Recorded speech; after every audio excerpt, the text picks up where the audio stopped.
All right, everyone, welcome to Queer Joy in Recovery, a storytelling session.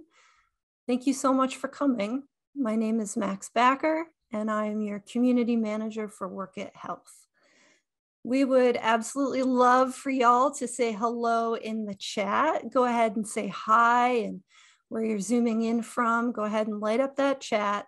And I also want to direct you to our Q&A panel on your Zoom screen. If you have any questions for my amazing panelists about the stories they share or about Workit Health in general, please go ahead and bop them into the Q&A chat throughout the event tonight, and we will answer them to the best of our ability at the end of our readings. Y'all, we are celebrating Pride Month here at Workit Health. And Pride Month is an entire month dedicated to uplifting LGBTQ voices, celebrating the culture, and supporting LGBTQ rights. And tonight, we have Workit Health employees from the LGBT community who will be sharing stories with us. Stories of joy and recovery, and all different types of recovery. Recovery from addiction, recovery from personal hardship, recovery from depression, anxiety, trauma, grief. And one thing that is true for all recoveries is that they are ongoing and they take strength and resilience. But they are often filled with joyful lessons along the way. And tonight we are going to honor that joy. And for the LGBT community, we know that this is important, because we know statistically LGBTQ folks are more at risk for developing addiction issues and struggling with mental health issues. They have fears around accessing medical care or accessing competent medical care.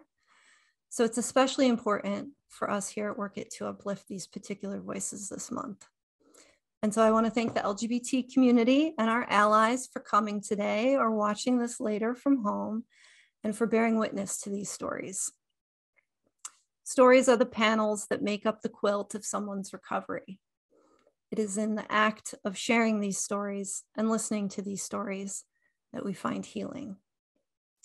And so with that, it is my privilege to introduce you to our first reader, Sierra Velorio, who will be sharing a little bit about her journey. Sierra is the Northeast Regional Executive Director of Clinical Operations. She is extremely passionate about addiction treatment and empowering members on their road to recovery. Her experience working with a variety of folks on the spectrum has allowed her to lead and support a hardworking team of healthcare professionals who are by changing the way addiction is treated and tailoring care to accommodate the needs of our members, therefore maximizing patient care and experience. It's her #1 priority. Please welcome Sierra Velorio. Hi everyone, virtual clap. I really am super excited to be here. Look at us, friends. Look at us taking on Pride at Workit. Super excited. First and foremost, I want to thank Workit Health for creating a space that embodies inclusivity, unity, strength, and love for those in recovery. I mean, look at our beautiful Pride logo. It's the cutest. I need a sticker like tomorrow. So Pride Month is all about celebrating love and people. The theme is heavily centered around acceptance, authenticity, and collectively celebrating everyone for whom they show up as. At Workit Health, we pride ourselves on innovation, and with innovation comes efforts to learn more, to understand our communities, and tailor materials as we grow and as times change. It's a big one. Thank you for creating a safe space for our care team to show up authentically and support members just like us. There's no better feeling than showing up to work for a company that makes me feel safe, included, and heard. So shout out to you, Workit. Thank you for cultivating a safe space for folks like me. It's been an absolute privilege and dream to work for a company such as this one, as we learned that we aren't alone. There's a little bit of light everywhere, and I'm so happy to be here with all of you. Like, look at our team. It's so cute, so great. Okay, so a little bit about me. I've worked on some pretty cool things throughout my career, which was also a time when I was learning about myself. One of the cool things I discovered when I was early college career days, I want to say maybe even as early as high school. I learned about the community-based tool, which is called the Health Equity Index. It measures upstream healthcare, such as social and environmental conditions, as it correlates to special health outcomes. Thereafter, many, many wonderful and very gay ideas and initiatives were born. Throughout my career and personal life, I've looked for gaps intentionally. I kind of laugh about it because those who truly, like, who goes to a provider's office, rather, trying to fix something while looking for other gaps?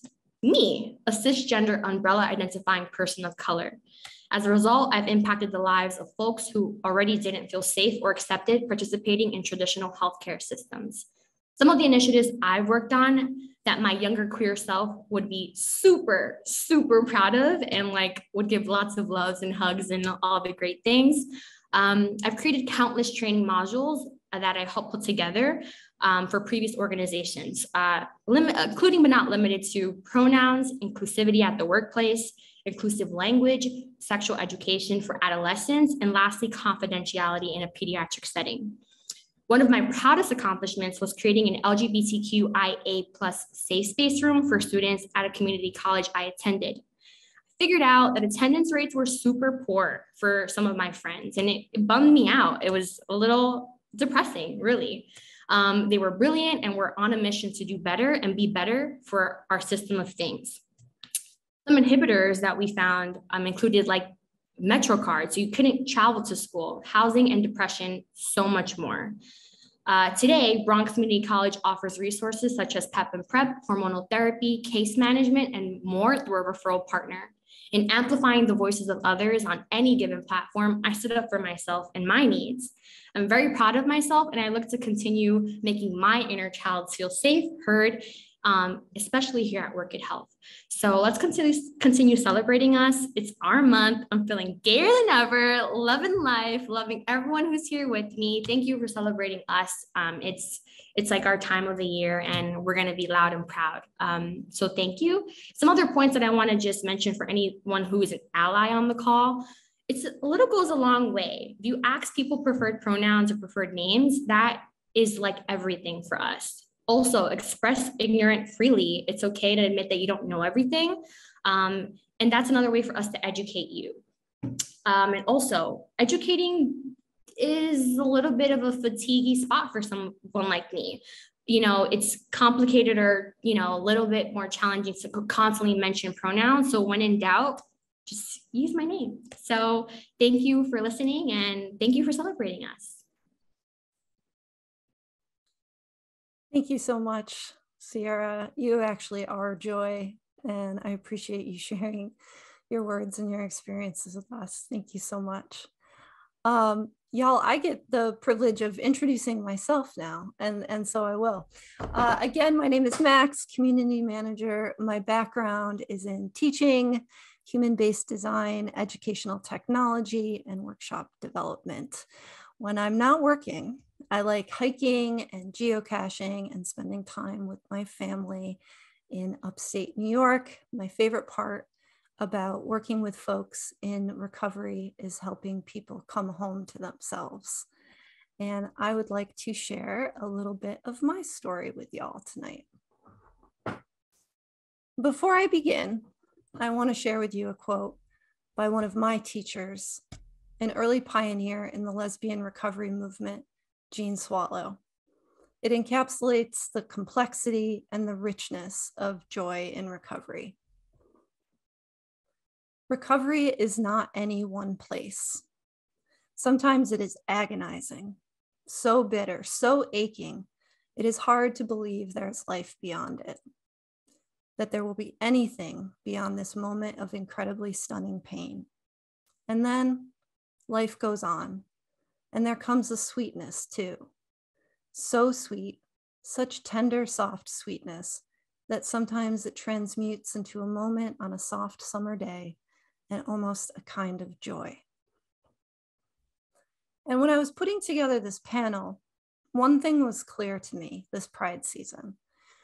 We need joy. Heck, the world needs joy, really. And of course, two of my greatest joys of my life is being queer and being in recovery.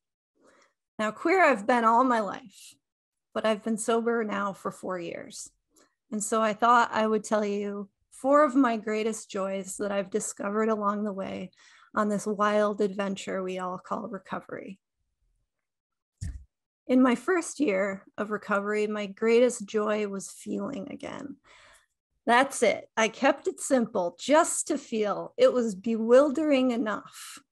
Now, it didn't always feel joyful to feel all these pesky feelings again, decades shoved down by addiction, but it's better than where I was, which was sick, disassociated, depressed, and anxious on a loop.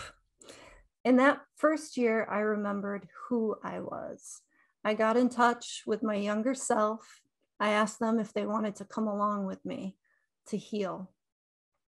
I remembered that I was still capable of great feelings, self-confidence, achievement, kindness, empathy.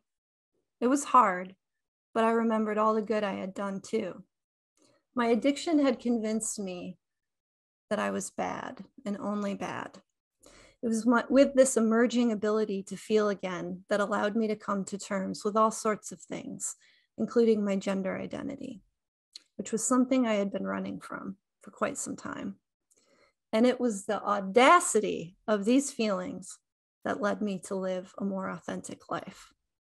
If my first year had a mascot, it would be my dog's son, Remington, who I adopted when I was just a mere 5 months sober. And with him came even more feelings. I felt responsibility, I felt love, I felt care, I felt being needed. And with him, there's always an honest exchange of feelings, always between a pet and an owner. I highly recommend them in early recovery. All these feelings came back in that first year. In my second year of recovery, my greatest joy was love. Now, I thought I was done and over with that, but recovery had other plans for me. I met my partner, Lisa, and I had this whole year full of feelings, and I had someone to share them all with. She too is sober, and that also is an unexplainable joy, to do this journey with someone else, to share these joys together. In that second year, I also met my sober friends, a gaggle of collective weirdos who taught me how to love both myself and my community. If my second year had a soundtrack, the first song would be All Is Full of Love by Bjork, where my 90s folks at. My love for my community led me to purpose, and love and purpose is what keeps a sober person going. In my third year of recovery, my greatest joy was change. Or I learned to find the joy in change, because that wasn't always so easy. But in that third year, I moved to a new city, I moved into a new house, I traveled to new places, I changed jobs. We all had to change the way we lived because of the pandemic. Change kept coming, whether I liked it or not. There's an Octavia Butler quote that I just heard yesterday, and it goes, "All you touch is change. All that you change changes you. The only lasting truth is change." I do think that's true. And when you lean into change, knowing that it's the only constant, you can find the joy in it. As folks in recovery, we know change well, from the choices that we made to recover to the cells in our own body. It's all change. And if I had a mantra for that third year, it would be, so turn and face the strange. Ch-ch changes. There's another queer icon for you, David Bowie. And in my fourth year of recovery, my greatest joy so far is cultivating peace, making peace with my past, making peace as a human being with a body, making peace with the world, making peace with all those changes from year 3. And I look ahead already to my 5th year of recovery, and I'm trying to conjure a new joy, expanse. As we slowly pull out of pandemic life, the need for expanse feels more important than ever. I miss my friends, I miss community. I miss traveling. I miss pride in real life. I miss the world sometimes. And the thing about expanse is that it happens when atoms take up more space. And I like to think of our joy as these atoms. And the more we feed that joy, the more space we take up. So there it is. My greatest joy is in recovery thus far, feeling love, change, peace, expanse. And I wish these all for you on your journey as well. And it is an honor to introduce our next reader, Derek Ray. Derek is a care navigator here at Workit Health. He grew up in the East Bay of California. He spent his 20s bouncing back and forth between California and St. Louis, Missouri, and in and out of recovery. He is queer, gender nonconforming, and a non-monogamous kinkster. He is an avid reader, cyclist, and cook, and currently resides in Sacramento, California. And his current sobriety date is 12/15/2020. Y'all, Derek Ray. Well, thank you so much for that, Max, and for opening us up. I think for me, it's really important to recognize that, when I'm drinking or in the throes of my addiction, the best that I can generally hope for myself is stagnation. If I'm lucky, I can maintain kinda without backsliding too much. Lately, though, the backslide starts much sooner after I relapse, and it happens much faster. So I mention this because all of the best and most influential developments of my sexuality, my queer identity, my sense of community, they all came during periods of sobriety. I mean, really, all of the things about myself that I truly love that make me essentially me, they're all things I discovered and furthered in sobriety. And unfortunately, many of them are things that lose priority when I'm not sober. There's just no time or energy or interest in growth when I'm drinking, and that stuff just kind of gets thrown in the back seat. But one of the things that might be most important for me to remember and recognize is that even though I've relapsed many times, and usually for like years at a time, drinking and using didn't ruin the things that I enjoyed before I started drinking and using or drinking and using again. A great example is dancing and going out. Just because I spent a huge amount of time tore up at bars and nightclubs doesn't mean that they can't still be a fun place and a source of joy. I mean, I do occasionally have to be careful of my headspace before I go and when I go, but they're not an off limits thing. And I just love being on a dance floor with the music pounding and the lasers flashing and just moving around and tearing it up. Feeling the music and working up a sweat, getting my body moving, there's just nothing quite like it for me. So I went to college in St. Louis, and during the school year, I would go dancing every Friday night at the same dance club and dance from like 10 until 3 in the morning, every single Friday for years. And it was a huge thing too for lots of us to go out to the diners afterwards and have that social atmosphere. We would always go to the same place, and the people at the diner would recognize me and knew where I wanted to sit over in Sheila's section. They just needed to know if it was 2 or 20 tonight. So then when I would come home to California, I was part of a sober dance crew with my sister and some of her friends. Shout out to the Wild Bunch. But we would get together oftentimes after a meeting that a lot of us went to on Wednesday. And it wasn't unusual for us to get together again on Friday or Saturday or both. And we would just go anywhere we could catch a good beat at.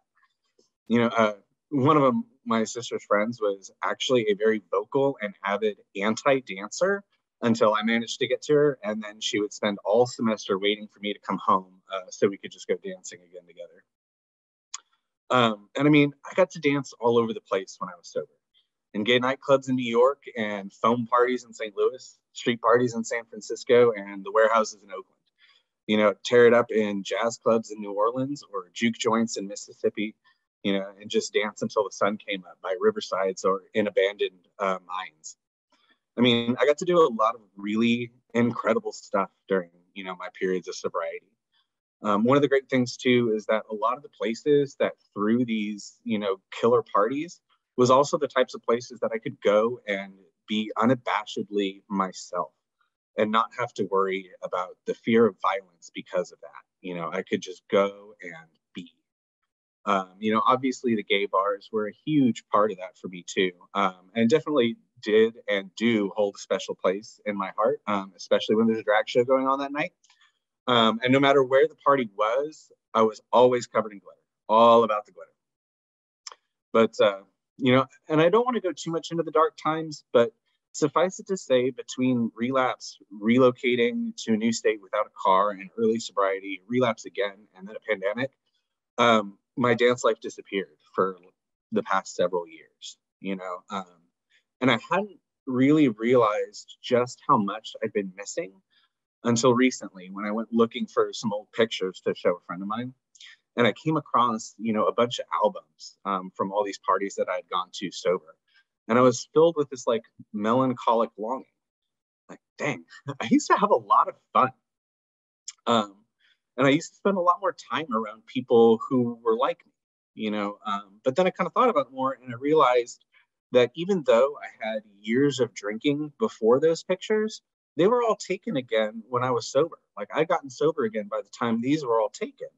So what was stopping me now? So I decided to go back. My first night out was to a mellower event without much dancing, but it was still a good opportunity to be out amongst my people, my fellow queerdos, and just kind of be in another safe space, with people like myself, Then about a week later, I got really lucky. I happened to be at a graduation party for another sober gay, and some of us wound up going to the dance club afterwards. And I mean, I had to be pretty kind to myself when I first got there and started dusting off these old bones, but I was so incredibly magical to get back out on the dance floor again. I beat my friends to the club. I did the quick obligatory Fruit Loop, and then I jumped right in and hit the dance floor before my friends even showed up, So it felt so good to just be surrounded by all these people moving to the same beat, amongst queers who knew and shared some of the same life experiences that I had, that maybe knew a little bit about what it was like to be me, I don't know how exactly to describe what it is that I get from dancing. It's definitely a joy, and excitement. And it might sound a little crazy, but underneath all the joy that just comes welling up from deep inside, there's a quiet kind of contentment amongst all the chaos as well. And I want to mention something too. For some reason, more so than with almost any other activity, the fear of not being good at dancing keeps so many people from enjoying it. Like, there are all kinds of people who are absolutely terrible at things like bowling or mini golf or pool or whatever it is. And they don't think twice about going out and having a good time. But ask people if they want to go dancing, and the answer doesn't hinge on whether or not they have fun doing it. It's on their own perceived lack of skill and what other people might think. Like, I don't know if it's part of our old lizard brain tied to primitive mating rituals or something. And a talk on self-confidence, I feel like, is a whole webinar in itself. But I really wish more people would consider, their dancing abilities less and put more weight on whether or not they just enjoy moving their body to music. So if that's you, I hope you're able to just throw that fear out the window and go for it. I mean, dancing is such a huge source of queer and sober joy for me. Maybe it can be for some of you too. Thanks. Derek, thank you so much. First of all, we need to go dancing. That's clear. And what freedom you can find in dance. And for some folks, in recovery, that might be, kind of a scary thing to do. And what you've done is really, I think, inspired us all, maybe after this webinar, to dance, because it is a beautiful and freeing experience. Thank you. All right, y'all. Just want to say thank you for the love in the chat. Keep it coming. Everyone's opening their hearts tonight, and it's really wonderful to see. And don't forget, you can ask any of our panelists questions if you use the Q&A feature on Zoom. So go ahead and use that if you'd like to ask any of us questions. And with that, it is my pleasure to introduce to you our next reader, Ashley Lopez. Ashley Lopez is a recovery counselor and interim behavioral health lead from New Jersey. She enjoys all things RuPaul's Drag Race, me too, and HBO's Legendary. When she's not working it, she's working out at her local kickboxing studio. As a person living with a mental health diagnosis, Ashley's mission is to promote positive mental health habits in every person she meets. Y'all, please help me welcome Ashley Lopez. Yes, thank you, Max. And a huge thank you to everyone who is in attendance with us tonight. Again, I'm Ashley Lopez, a counselor here at Workit, and my recovery journey has been rooted in mental health since the age of 22.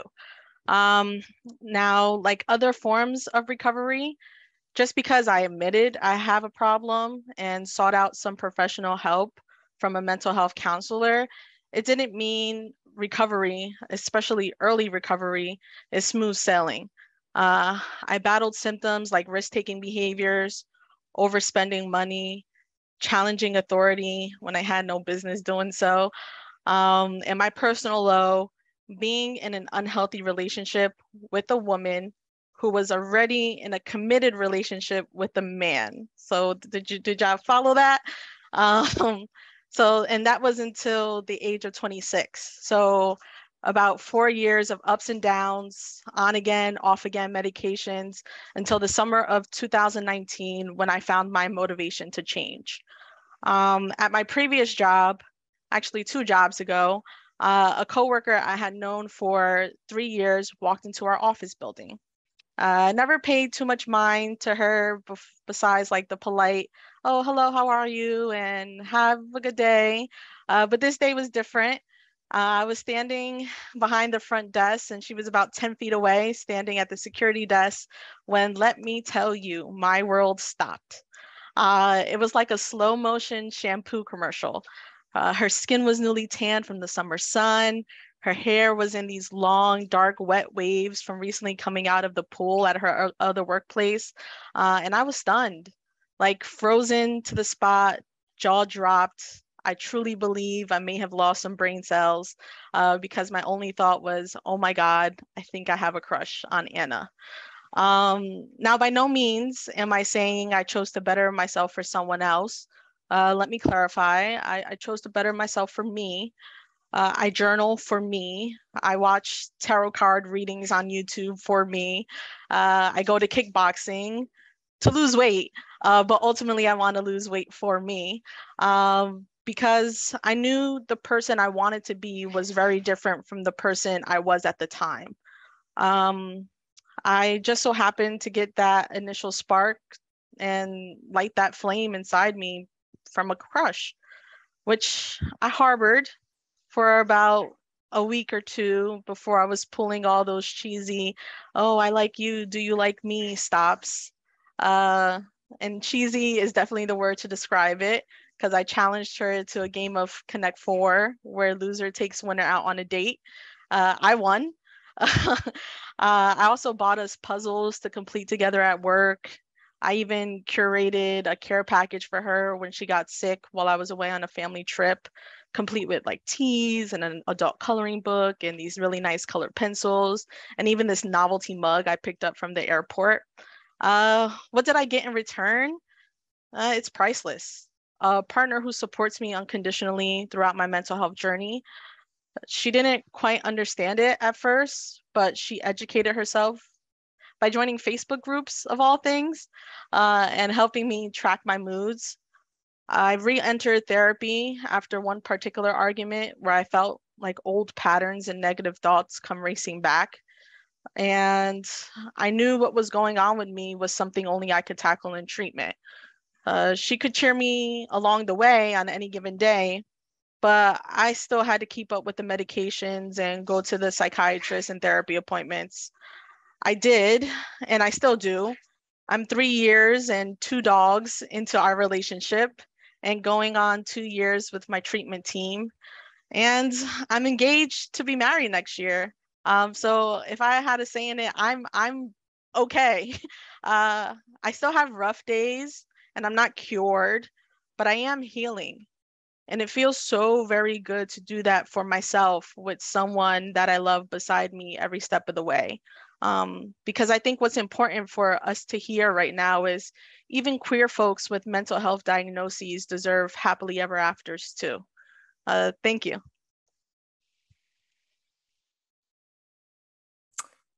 Oh, thank you so much, Ashley. Incredible. And congratulations to you as well on your upcoming wedding, where I hope you'll invite Derek and I so that we can dance.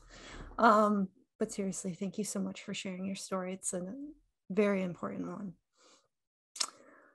All right, y'all. Let's see. It is my absolute pleasure to introduce our next reader, Chris McMullen. Chris McMullen is lead care navigator here at Workit Health. He is passionate about helping others. Chris loves concerts, succulents, and his dog. I don't know if it's in that order. Now, Chris was a little bit humble in his bio, so I would like to add that he is the glue that keeps his team together. His empathy is endless. He's the one that will check in on you and ask you how you're doing exactly when you needed it. And if you call up Workit and you get Chris, you're in good hands. Please welcome Chris McMullen. Hi, everyone. It's so nice to be here. I'm loving hearing all these stories, and they're all so different, yet we can all relate at the same time. So that's a beautiful thing. I am going to read a blog that I actually wrote a couple years back. And when this topic first came up, it was very fitting for me. But the more that I'm hearing everyone else, I'm going to add some little extras at the end. So these last few weeks, just like many others, have been heavy-hearted. The news is filled with negativity and hate. Social media is filled with opinions of all sorts. So many statistics are being thrown out left and right between racism, unemployment, gun control, COVID. The number of statistics being reported is astronomical. It's a math equation from hell. Everything is being divided into numbers and categories. And this has put me in a state of reflection and still does till this day. How has it become a statistic or categories in my life? I always felt like I was apart from those around me. Even from an early age, I felt separate. Although I am not Black, I am a minority, and I was adopted into a white family. My earliest memory is from being stationed in Louisiana, and it was just driven by racism. Why did you adopt me? My parents were asked. He will never grow right with different colored parents. My mom was once asked if I could grow up speaking English since I had a different colored skin. My mom was told that my father must have been very dark-skinned since I came out so dark. Ignorance and racism have impacted my life greatly over the years. At 13, I became a statistic again. I was sexually assaulted and raped. I was a gay male of color who lived in silence for years. I am the statistic who didn't press charges. I began living my life in fear. The experience reaffirmed that I was unworthy of happiness. And this drove me into every statistic of mental health you can imagine. Depression, anxiety, self-mutilation, PTSD, rehab, abusive relationships, alcohol, and drug abuse.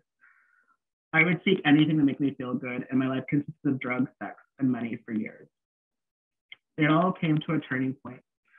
In 2018, I became a statistic once again, and it became the pivotal moment in my life. I went to a local health clinic and was given the diagnosis of being HIV positive. I remember that moment very vividly. All I could think was, of course, all the statistics I was brought up with, the sexual assault, sharing of needles, all the unprotected sex. This was what my life was made to be. I was meant to have HIV. From my childhood to the present, time rushed through my head in flashbacks. And the doctor interrupted my flashbacks. You qualify for a grant for your current situation. They will fund you 3 months of inpatient treatment. At this moment, I knew I had an option to remain a statistic or to break free from that stigma. And I and society had put on me. That day, I decided to go into treatment. When I made it into treatment, I witnessed so many more statistics in my treatment. Only 2 of us in the facility were members of a minority. None of the people employed at the facility were a person of color. We were taken through the 12 steps, and again, I felt apart. I never saw or heard anyone's story like mine. I eventually realized my story mattered. Chris being 100% Chris was my way to freedom. I decided I had to break down every wall, every stereotype, every statistic I was ever placed into. I spoke my truth to everyone. I learned I had, and moreover, deserved to be heard. I learned to celebrate my differences and my similarities to others. I have learned to live my life with feelings and empathy. We all come from different walks of life. We all have our own struggles and stories. I look for the emotions behind them: not feeling accepted, anxiety, loneliness, ignorance, hurt, fear, rage, sadness, and even numbness. We can all relate on those emotions. They show up for us in all different forms, and this is the key to connecting to one another. My hopes and dreams for the world are a mile long. My hope and dream for you is that you can unapologetically be your authentic self. Rather than being doomed to be a statistic, I thrive as a statistic. I am a minority. I am gay. I am a sexual assault survivor. I am HIV positive. I am an addict, and I am Chris. And when this whole thing came up about doing this wonderful event, a lot of thoughts have come up in my head these last couple of weeks. And I think it's very pertinent in the recovery side that I mentioned that I was in a sober living.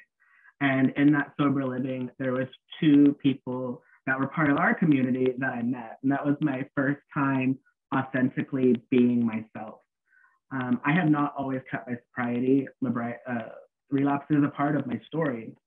And being gay and being honest has been the biggest support. And I'm very fortunate to have those people that I can call on and be a support of and to. And that is really the joy that I have come out of, is the people that I've met through this time of life. And that is my queer joy, is having that support system, no matter what. Thanks, everyone.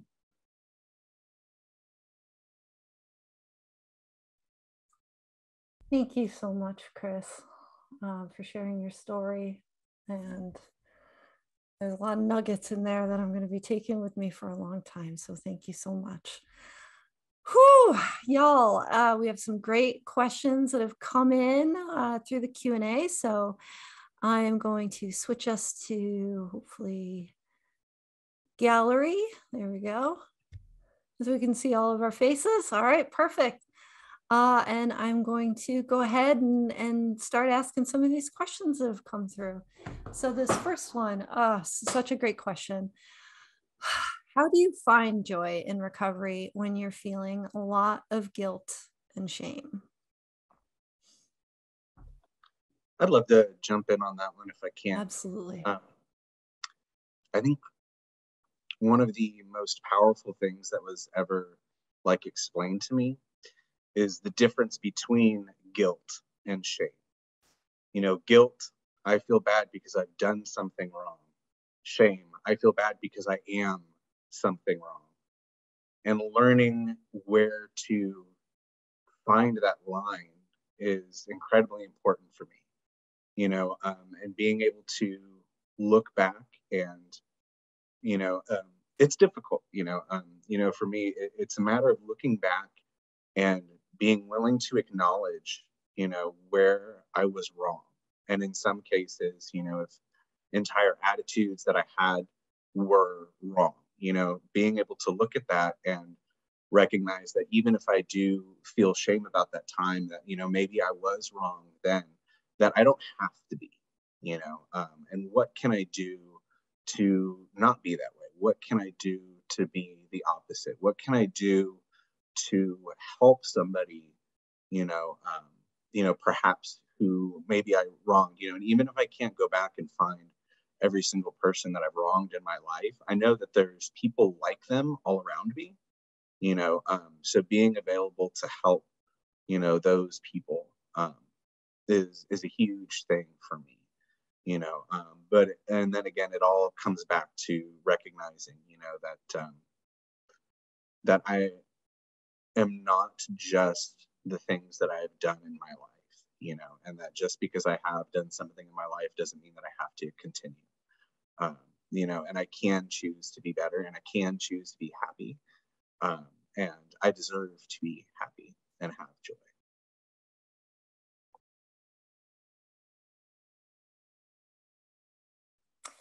And Derek, I'm so glad you brought up the difference between guilt and shame, because I don't go back to that enough. That guilt, for something you did, where shame is, or guilt comes from that I did a bad thing, whereas shame comes from I am a bad person. And I'll say, even though my first year definitely had joys, there was a huge part of that feeling year where I felt all the things, including all the guilt and all the shame.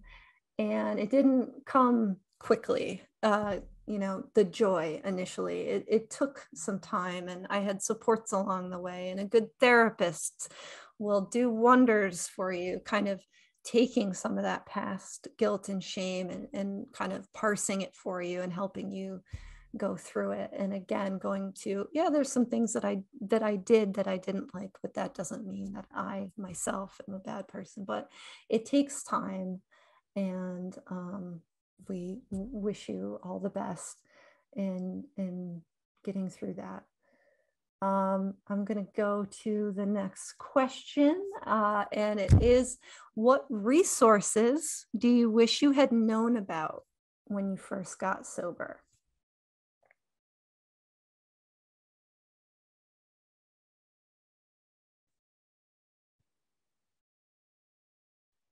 I'll share. Yes. Something that not a lot of folks know about, and I'm feeling compelled to share now, so maybe some folks need to hear it. I went through moments where I was suicidal, like actively suicidal. What had helped me most was a crisis text line, right? I know we have like Trevor Project, we have, you could call in the National Suicidal Hotline, but I didn't want to be overt in my suicidality. I wanted to be covert. I wanted it to look like I was texting my best friend when really I was texting a crisis counselor. So there are multiple resources online, text-based, in local communities, because that's how I got linked to my first therapist that actually diagnosed me and helped me learn, what my brain was doing to me, rather than that going back to that shame, right? Something was wrong, or I was something wrong. That's what has been most helpful, is having those kind of covert resources that they live in your back pocket, and you're able to use them at any time. I would be sitting in, oh my God, this is taking me back, sitting in freshman year literature 1, failing that class, like legitimately got my first F ever, just texting my crisis counselor help, because I needed it. And speaking up and speaking out is what kept me here to speak to you all today.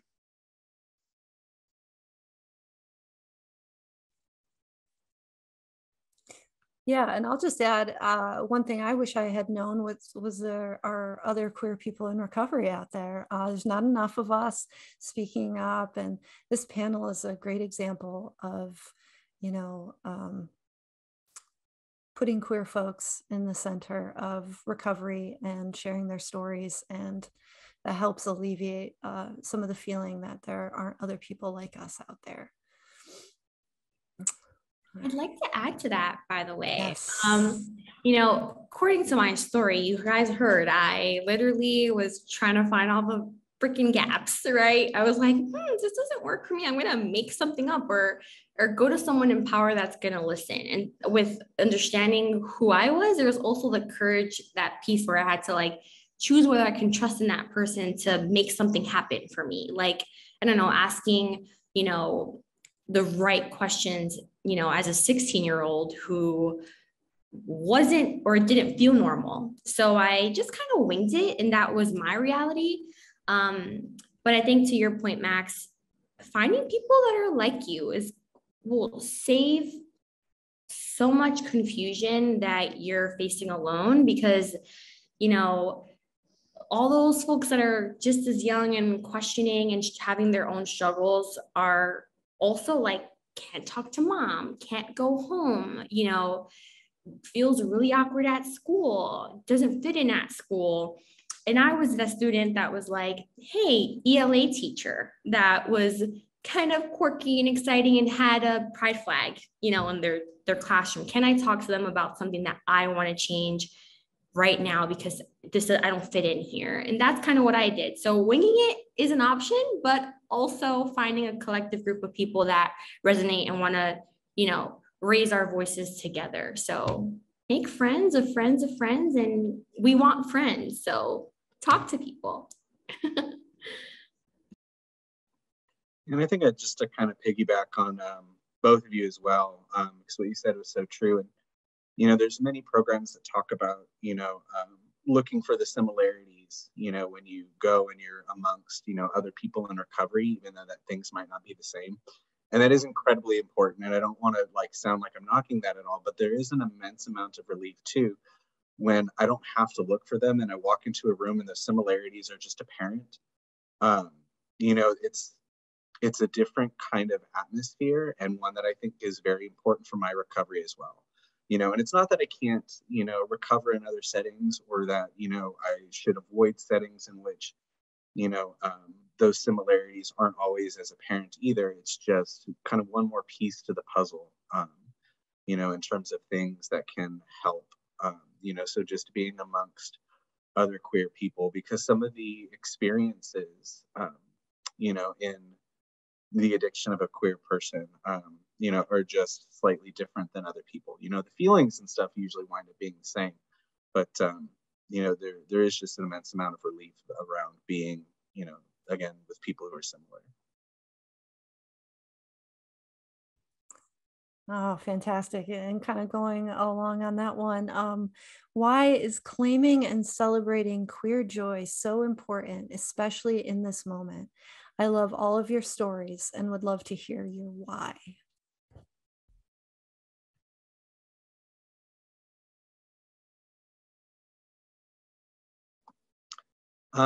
You know, I can go ahead and tackle that again too. A big part of it for me is, you know, I've spent years miserable. You know, I've spent, you know, immense amounts of time, you know, suicidal, depressed, you know, hating myself, hating the world, hating everything around me. If I can't find a sense of joy, it's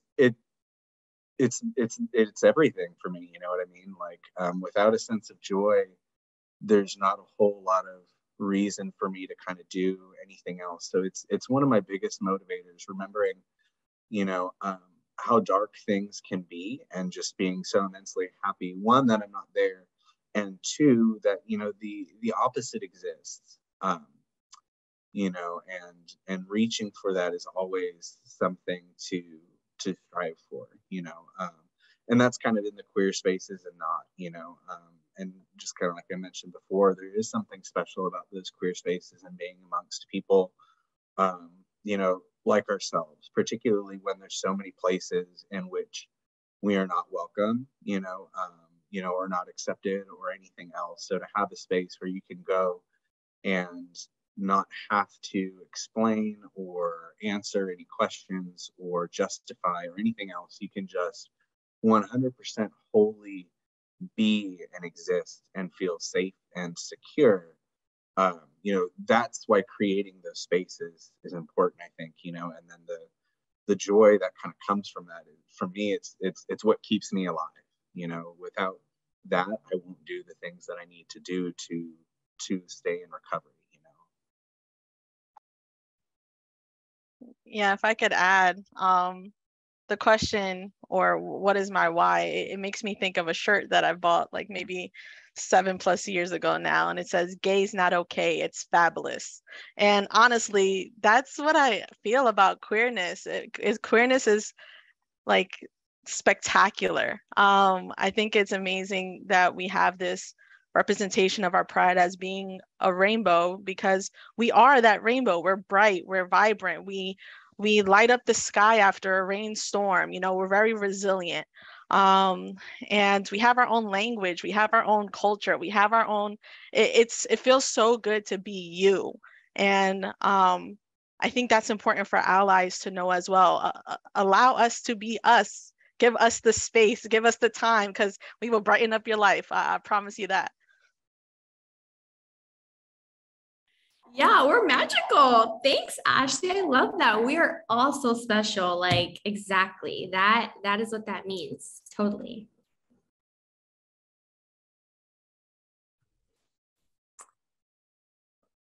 Absolutely gorgeous answers. Thank you, y'all.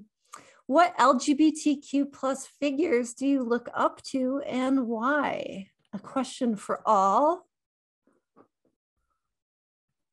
I want to go. Pick me. Queer in recovery, it's Demi Lovato by far,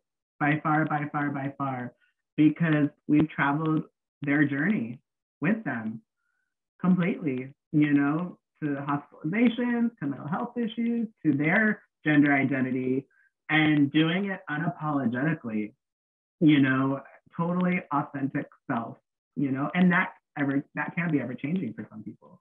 And so to see that happen, it's something that I appreciate.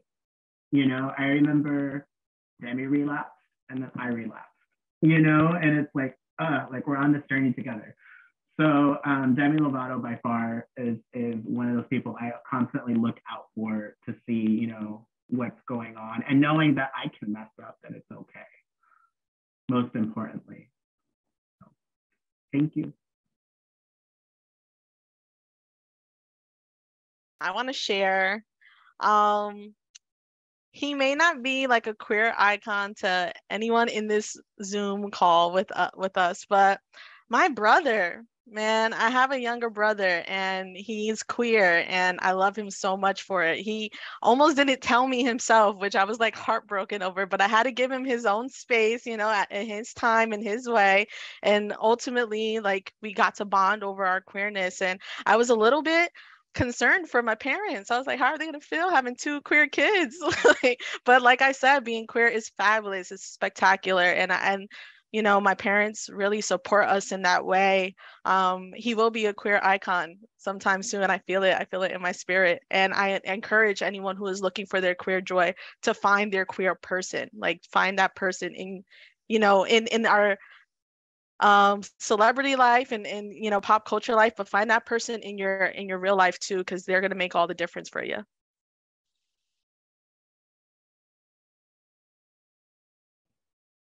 I'm sorry. I'm trying to hold the emotions together. I'm a wreck. I don't know if you got, like, it's coming and I'm trying to really hold it, because Ashley, to piggyback on what you just said, for me, it's my sister. My sister identifies as queer. She is the light of my life. She's the Virgo queen she's like my Beyonce, really. She's older. So again, she was my safe space when I was like, how are we going to tell mom? Like, those kind of moments, like, they're going to kick me out, or some of the things we really talked about, like, what's our escape plan? It was, you know, those are the moments that we experience as like teenagers, and she's my like queer superstar. So yeah, to your point, Ashley, like, that's my hero. So forever, I owe you, Natalie. And that's the person that we're gonna go up and down together. So yeah, family is a big one, and I'm grateful to have that weirdo in my life. And perhaps you are her queer superstar as well. Just saying. This is a great question that came in from chat. if I want to find queer community that's sober friendly, where do I even start? I want to be brave and go dancing like Derek, me too, but I don't feel like I can be in a bar or club yet. And this question is for everyone because we all may have a few ideas. I would definitely recommend seeing if there are any, potentially either just queer, recovery groups in your local area, and you can either start there, or even I think what was more useful for me a lot of times was, at least for like dancing or whatever, was finding the local like sober youngsters and like the local sober young people's groups, because a lot of times they're also still very connected into the nightlife, or interested in going out. And then with, you know, um, sexuality and gender identity, there being so much more acceptance nowadays, there tends to be a lot of queer people in those young person spaces as well. Um, so and then just kind of using that as the inroad. And even if it's just finding a dance crew that way, and switching off, one week you go to the straight nightclubs and then the other week you go to the gay nightclubs, the queer nightclubs, so that way you can also just be around your people there as well. But those were some of the biggest things, and especially in early sobriety, because it can be really tough to go, but sometimes too, if you feel like you're able to, like, there's absolutely nothing wrong with just going by yourself too. Like I do, love going out with people, but I'll still go out to the club dancing, by myself if I'm feeling like, obviously mentally okay and everything, but I don't necessarily have to have it hinge on other people either.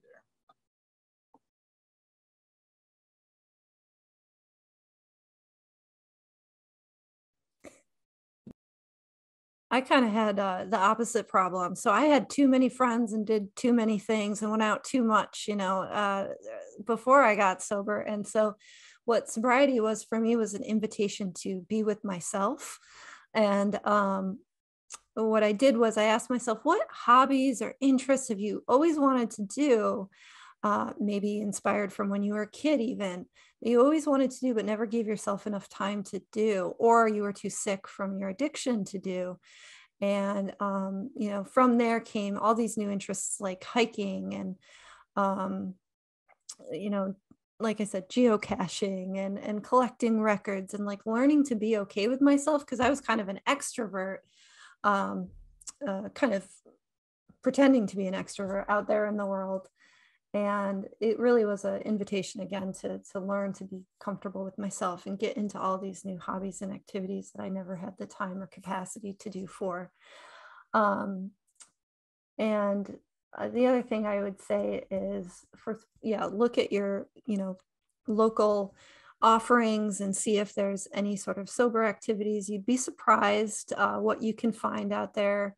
And also sports and team sports and things like that can be a great place to have that kind of companionship while you're sober and get out there in the world and get active and things like that. All right, y'all, somehow it's 8 o'clock and I want to be respectful of everyone's time, but can I say this was an absolute pleasure to spend the evening with y'all. Thank you so much, Sierra. Thank you, Derek. Thank you, Ashley. And thank you, Chris. On behalf of all of us at Workit Health, happy Pride. And thank you so much for joining us tonight. Thanks, y'all. See you next time. Bye-bye.